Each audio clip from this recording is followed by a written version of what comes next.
মুসলমান খুব সুন্দর কথাগুলো শুনে নেন। ফজরের নামাজের সময় আপনি যখন ঘুমাইয়া থাকলেন, মুয়াজ্জিন সাহেব মসজিদে গিয়া আযান মসজিদের মধ্যে দেয়, আসসালাতু খায়রুম মিনান নাওম। আযান হয়ে গেল, আল্লাহ ডাক দিতেছে, বান্দা ওঠ, ফজরের জন্য মুয়াজ্জিন মসজিদের মধ্যে আযান দিয়ে দিয়েছে। এরে বান্দা ওঠ, আমি আল্লাহর জন্য মসজিদে যাই, নামাজ আদায় করার জন্য মসজিদে গিয়ে আমি আল্লাহর চরণে সিজদা দিয়ে বল সুবহান রাব্বিয়াল আ'লা, সুবহান রাব্বিয়াল আ'লা। ফজরে আল্লাহ ডাক দিলেন, আপনি উঠলেন না, মুয়াজ্জিনের মাধ্যমে আপনাকে জানাইয়া দেওয়া হলো, ফজরে উঠলেন না।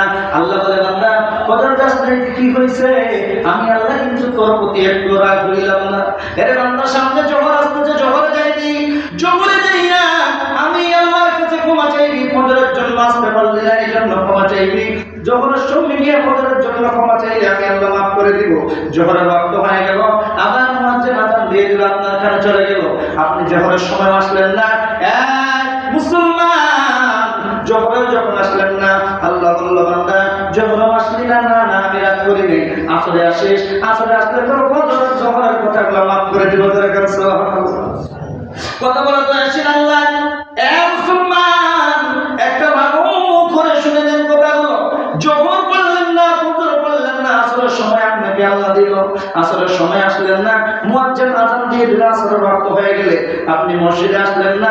আল্লাহ বলে, বান্দা আমি কিন্তু তোর প্রতি রাগ হই নাই, আসরের সময় আসলি না, যা তোকে ছাড় দিয়ে দিলাম। মাগরিবে আসিস, ফজর জোহর আসরের কথাগুলো বললেন, আমি আল্লাহ মাফ করে দিব। মাগরিবেও গেলেন না, আমার আল্লাহ বলে এশার সুযোগ দিলাম রে, এশার সময় আসলে জান্নাতের কথা বললে মাফ করে দিব।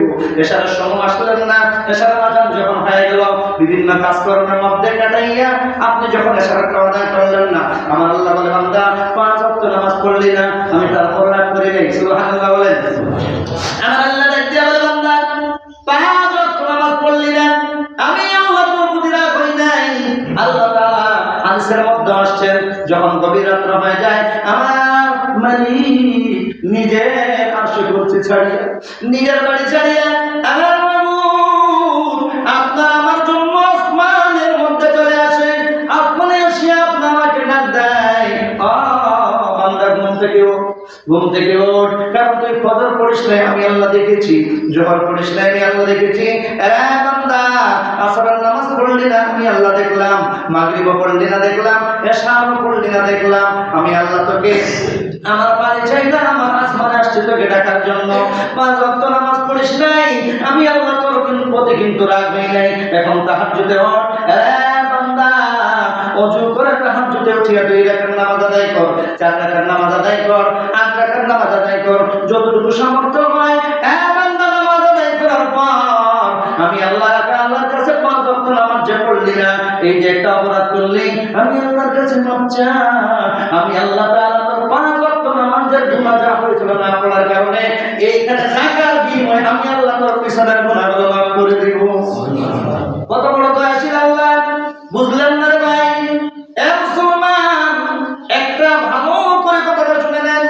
2টা চক্ষু এখন আছে, আপনি সবকিছু দেখতেছেন, 2টা কান আছে, আপনি শুনতেছেন।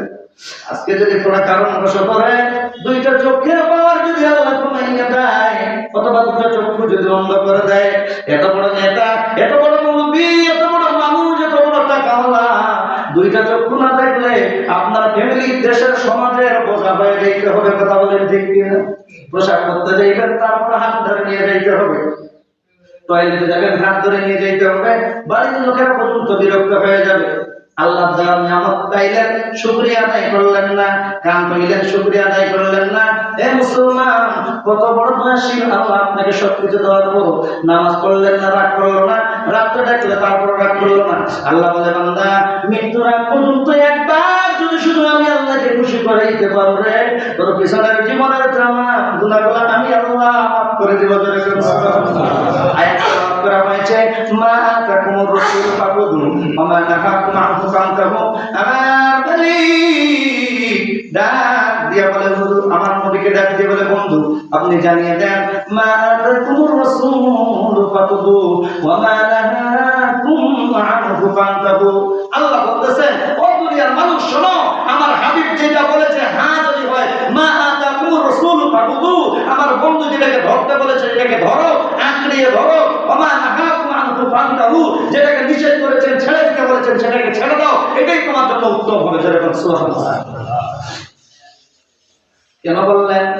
আমার মালিক আমার আপনার নবীকে এত বেশি ভালোবাসেন, এত বেশি ভালোবাসেন, এত বেশি ভালোবাসেন, যেটা বলাই চলে না। গত জুমায় আমরা আলোচনা করতেছিলাম, আমার নবীর দেহখানা লাশ মুবারকখানা পর্যন্ত আল্লাহ নিজের বাড়িতে রাখতে চেয়েছেন। হ্যাঁ মুসলমান, আল্লাহ যেমন নবীকে ভালোবাসতেন, আপনার আমার মতো যারা উম্মত ছিল তার মধ্যে এক নাম্বার ছিল হযরত আবু বকর। সুবহানাল্লাহ। আবু বকর সিদ্দিক রাদিয়াল্লাহু তাআলা আনহু এক প্রকার আমার নবী সাল্লাল্লাহু আলাইহি ওয়াসাল্লামের শ্বশুর হইতেন। যেরকম সুবহানাল্লাহ, সাহাবী আবার শ্বশুর। একদিন আম্মা আয়েশা সিদ্দিকা রাদিয়াল্লাহু তাআলা আনহা তিনার কুরুর মধ্যে আপনার আমার নবী মাথা দিয়া আকাশে তারকা দেখতেছেন। সুবহানাল্লাহ। তাহলে নবীর বাড়ির ছাদটা মনে হয় খুব মজবুত, বুঝেন নাই? ঘরের মধ্যে শুইয়া ওর মধ্যে মাথা দিয়ে তারকা দেখতেছেন, নবীর ঘরের ছাদ মনে হয় খুব মজবুত। এরকম ছাদ ছিল না, আমার নবীর বাড়ির ছাদ ছিল খেজুর পাতা দিয়ে। আল্লাহু আকবার, কি ছাদ! রৌদ্র আসলো, রৌদ্র পড়ে, বৃষ্টি মনে হইলো, বৃষ্টিও পড়ে, বৃষ্টি কম হয়।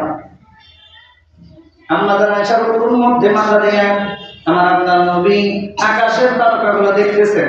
আমাদের আয়েশাকে জিজ্ঞাসা করলেন, এ আয়েশা, বলতে পারো এই যে তারকাগুলো কতগুলো আছে, এই তারকা বরাবর কার নেকি হবে? আমাদের আয়েশা মুস্কি হেসে বললেন, হুজুর আপনি তো সবকিছু ভালো জানেন। মা আয়েশা মনে মনে ভাবলেন আমার বাবার কথা, হযরত আবু বকর রাদিয়াল্লাহু তাআলা আনহুর কথা বলবে। আমাদের আয়েশা রাদিয়াল্লাহু তাআলা আনহু মনে মনে ভাবতেছেন, আমার নবী ডাক দিয়ে বলেন, আয়েশা এই আকাশের মধ্যে যতগুলো তারা আছে, আয়েশা আকাশের গোটা বরাবর তারা যতগুলো তারা আছে, এই তারা বরাবর নাকি আমার ফারুক হযরত ওমর রাদিয়াল্লাহু তাআলা আনহু। সুবহানাল্লাহ। আমাদের আয়েশা কোনটা একটু খারাপ হয়ে গেলেন, কেমন জানি হয়ে গেলেন, নিজের বাবার কথা বলল না। হ্যাঁ মুসলমান, নিজের বাবার কথা বলল না, এই জন্য একটু মলিন হয়ে গেলেন। আপনারা আমার নবী বুঝতে পারলেন, ডাক দিয়ে বললেন, আয়েশা বুঝতে পেরেছি তোমার মন কেন খারাপ হয়ে গেল।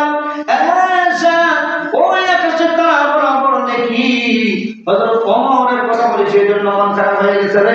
তুমি কি জানো না তোমার বাবার নাকি সারা পৃথিবীর থেকেও বেশি। যেরকম সুবহানাল্লাহ। আম্মা রাসূল আমাদের আয়েশাকে বলছে, আয়েশা তুমি কি জানো ওই নেকির থেকেও সারা পৃথিবীর উম্মতের নেকির থেকেও তোমার বাবা আবু বকরের নেকি বেশি। যেরকম সুবহানাল্লাহ। আমাদের আয়েশা বললেন, ইয়া রাসূলুল্লাহ আমি জানতে চাই কোন আমলের কারণে আমার বাবা আবু বকরের নেকি এত বেশি হয়ে গেল। আমার রাসূল বলেন, আয়েশা শুনতে যেহেতু চাইতেছো, আয়েশা শোনো। আমাদের আয়েশা দেখতেছেন আমার নবীর চোখের কোণার মধ্যে পানিগুলো চলে আসছে। আমার নবী ডাকতে বলে, আয়েশা যেদিন আমি তোমার বাবা আবু বকরকে জানিয়ে দিয়েছিলাম, আবু বকর কোন একদিন এই মক্কা ছেড়ে মদিনার মধ্যে হিজরত করতে হবে, আর আমার জন্মদেশ মায়ের দেশ বাবার দেশ আবু বকর, আর মনে হয় বেশি দিন এখানে থাকা হবে না। আমি শুধু বলেছিলাম, আবু বকর কোন একদিন আমাকে এই দেশ ছেড়ে হিজরত করতে হবে। আমি জানি আমার আল্লাহ আমার হিজরতের সঙ্গে তুমি আবু বকরকে পছন্দ করেছে। যেরকম সুবহানাল্লাহ। তুমি জানলে অবাক হয়ে যাবে, যেদিন আমি তোমার বাবা আবু বকরকে বলেছিলাম, আবু বকর